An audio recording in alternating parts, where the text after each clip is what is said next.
beautiful match from those two teams. First half was a little bit of a back and forth, tugging. But we saw Bafana playing their classic football, keeping the ball on their feet, playing those small short passes in between each other, and they did an absolutely brilliant job in that. So yeah, I mean, you can see South Africa with the majority of possession, even though Zambia did have a couple of scares, but the defense did well, the clearances were there. This team does look like a well-oiled machine, although I believed in the first half they started pretty slow.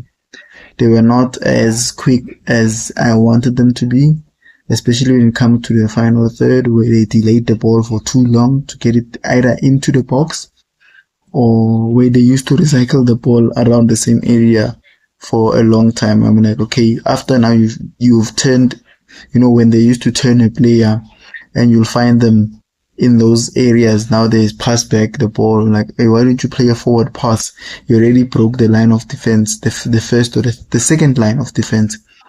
Just find that needle pass. You have the qualities for like the likes of Mbule, and I'm very impressed by the player Tshepang Moren. Absolutely brilliant. I think he also possesses the qualities of playing into that 10 position, but not as a classic number 10, but as a winger that comes into that position and helps up Mbule. Mbule also exceptional performance, man of the match performance. I agree with what the man of the match performance. Beautiful ball played into Appollis. That was PlayStation stuff. Those things you see only on your PlayStation. These are not things that you see on a football pitch where a player lobs the ball over 2-3 players like that. Drags him. That's what I've been asking Mbule to do throughout this Bafana. You know that they don't like you on the ball, so they're gonna get drawn to you. So you just give a beautiful pass.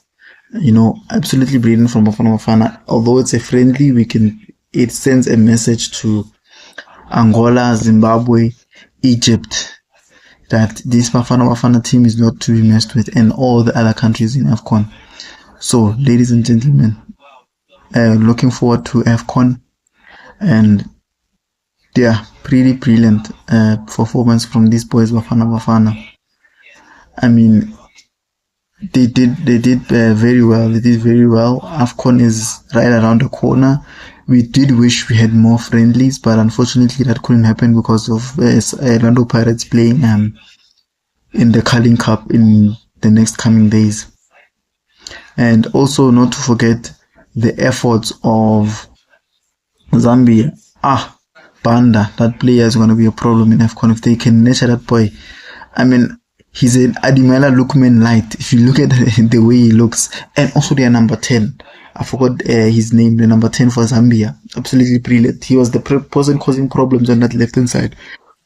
Now imagine if they started with number 10 and Banda, the number 11, on both flanks. Kabini would have had a horrible day. Mutau was tracking, and Bogazi would have to cover for him as they were covering for him. Ndamani was covering with Kabini to just try and silence that boy, but he always had a chip up his shoulder. He always had a trick up his sleeve to just get past the defenders, and he managed to get a goal at the end. So brilliantly played from the boy. I mean, I cannot fault the boys. Banda got a goal. China still, you can see that he hasn't been playing in the national team for a while. A couple of misplaced passes, ballooning the ball instead of properly distributing it. But these are the games that you need to get exposure, because if Ronwen gets injured in the AFCON, he's going to need to come on and he's going to have to be a hero. And this AFCON is a do or die for Bafana. All the national teams for Bafana are crashing out in the tournament. I hope this isn't a bad omen for Bafana, especially going into the World Cup as well. But right now we are focused on AFCON. We'll look at a World Cup next year, January. Ladies and gentlemen, it has been another show of Complete Football Africa. Make sure you click the subscribe button. The the notification bell so that you're the first person to know when we upload. And if you like the video, also share it with your friends. Show them what we do here in Complete Africa and in Complete Football Africa, that we are unbiased. We tell you as it is, and we love our African football. African football is on the rise, and we need to support each other, especially our fellow Africans. Ladies and gentlemen, another brilliant show from me today, and I hope I see you again on the next one. Thank you.